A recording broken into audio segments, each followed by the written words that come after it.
This is a 7.5-inch shear, 52 tooth. Typically shears are measured from before the pinky rest to the tip of the shear. The teeth are the amount of teeth that are on the shear. Now this is a Jody Murphy shear that performs almost identical to this Kenchi Sapphire blending shear. What I want you to notice is Jody Murphy shear is, I believe, a 6-inch or 5.5-inch shear. But they're going to produce the same results, because if you look at the teeth, they're going to remove the same amount of coat. There's the Jody Murphy, and there's the Sapphire. The point is, the space between the teeth, it's pretty much the same on both these shears. Why would you want to use the 7.5 versus a 5.5? Well, if you're doing faces, those small, tidy areas, this is going to feel good to you, especially if you're new to blending shears. This size shear is going to feel good to you. If you want to be able to do more with your blending shear, like trim around the faces, as well as shaping down the legs, shaping the head, this shear gives you more real estate. It covers more ground. So you might like this. As a beginner, would you like that?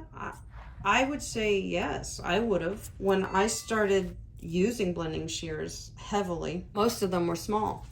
This is what you got. And I liked it, but boy, you had to work hard. You had to work really hard in your grooms with a little shear like this. And then we started noticing a lot of bigger shears coming out. This is 7-inch.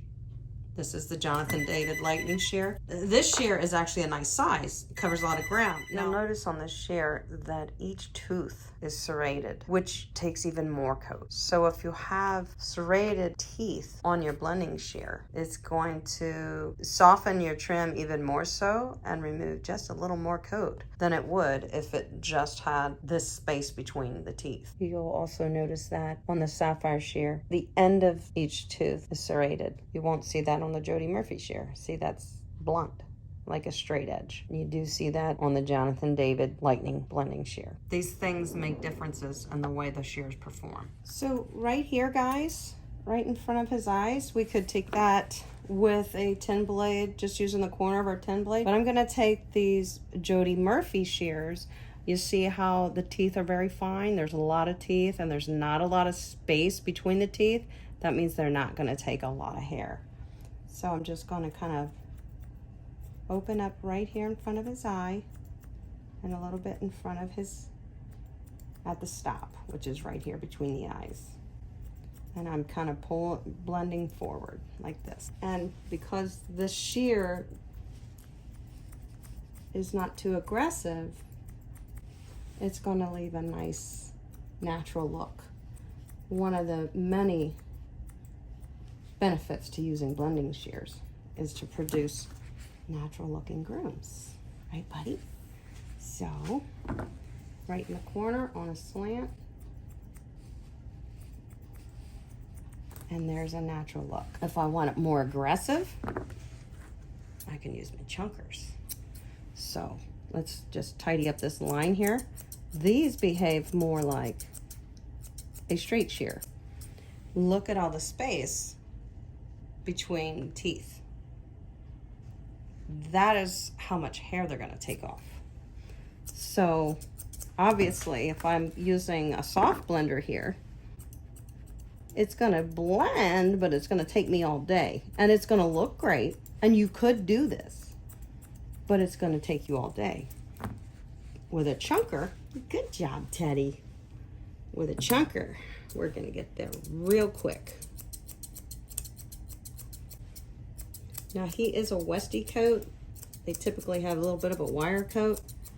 I don't often use a chunker shear. I'm just showing you the difference. Right here in front of his nose, I'm gonna use my Sapphire blending shear, and you can see the teeth are very close together.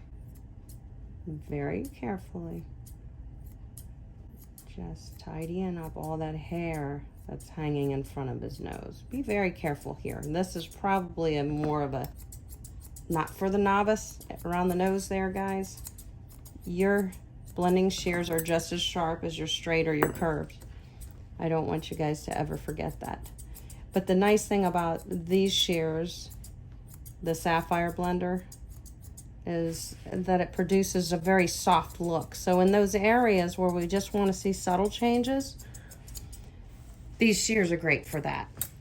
Now right in here under his throat, coming down into his breastbone, I don't like to do too much with clippers because Teddy's hair is real thin here. So I'm just going to tidy it up in a scissor action with a blending shear. And this is the gentle blender, right? The Sapphire. I could come in here with a chunker, but I got to be really mindful of what I'm trimming. I'm just coming up the little cowlick on the throat. Okay, bud. Remember, our chunker is going to be much more aggressive. Definitely take more coat. Now you can see, just to even things up, I'm looking at Teddy straight on.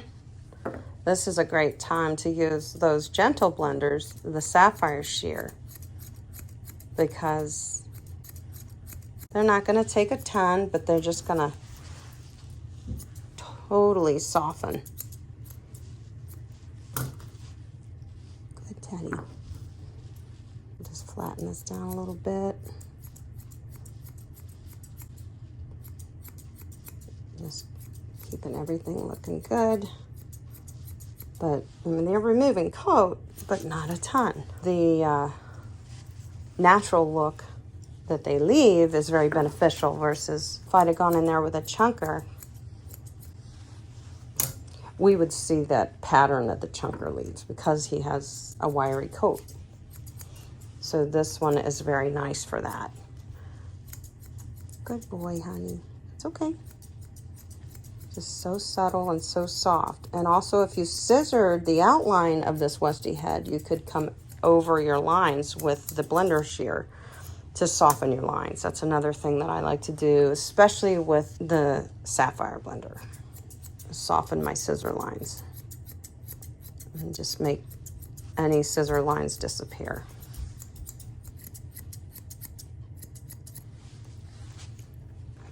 Such a good boy. See, it's almost just, it just makes everything fail-proof, really. Here's another place I like to use these very soft blenders. I'll just pull this little leg up nice, and I'll just sort of blend down to the foot. I can come in here, lay some of this nicer. For the most part, I'm trimming the top coat as if it were scissoring, which is what makes this shear so nice on this coat, is scissoring with my blender. Good job, buddy.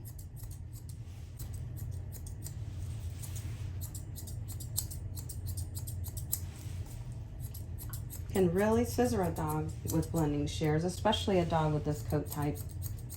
All right, guys, now I'm gonna show you how to erase chop marks, scissor marks, marks from your guard comb work. You can see them. You can erase them with the chunker shears. That's what I use them for a lot.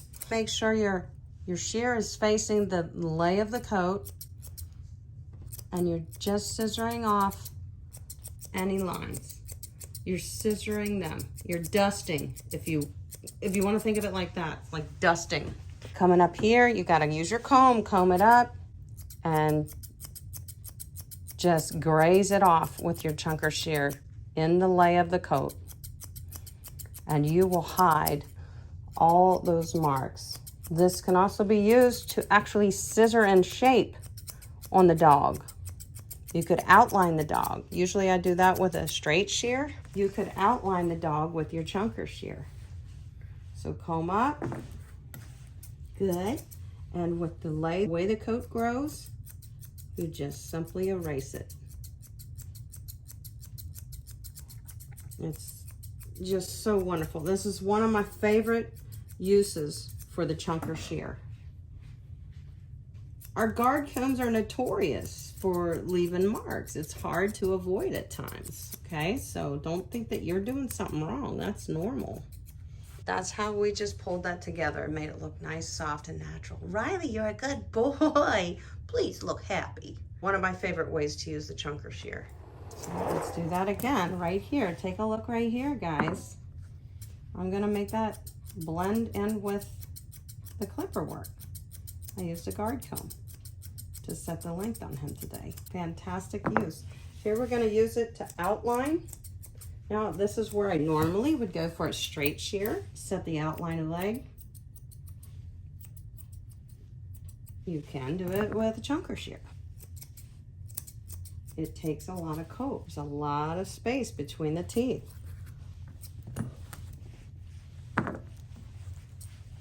Good boy, Riley. You can trim ears with these. These, I'd say, are a must-have. Chunker shears, absolutely. And now I'm using these Kenji Love 17 tooth chunker blending shears, and I'm just taking the tips of anything off that might have left a little harsh look from my scissor work. This is the easiest way to soften your whole look, is these blending shears. They're $99. On this coat, they really just set you up for complete perfection when it comes to scissor work. You could do all of the work with your blending shears instead of using a straight or a curved. I just like to set the outline with a straight or a curve. It's just a little bit more finalized and aggressive. Tipping that little nose up. I'm gonna blend all that together. Good job, baby. Tidy this up here, anything that pops up. I'm rolling my shears back as I'm moving up towards the top knot. You can just see the magic that these blending shears produce. And they're so fun to use. I love them. Good job, baby. Baby Gaby. You are such a cool guy. I'm Amy Leigh. I am a certified professional pet groomer since 2003. I am also a content creator on YouTube. I have a YouTube channel called Go Groomer, and on that channel, I bring a new voice to the pet grooming industry, one that includes pet owners as a valuable consumer. By sharing my secrets of the pet grooming industry on my YouTube channel, it allows me to give pet owners the opportunity to provide quality care for their beloved pets at home, increasing value to their pets' lives, as well as increasing the bond they share with their pet. It's pretty awesome.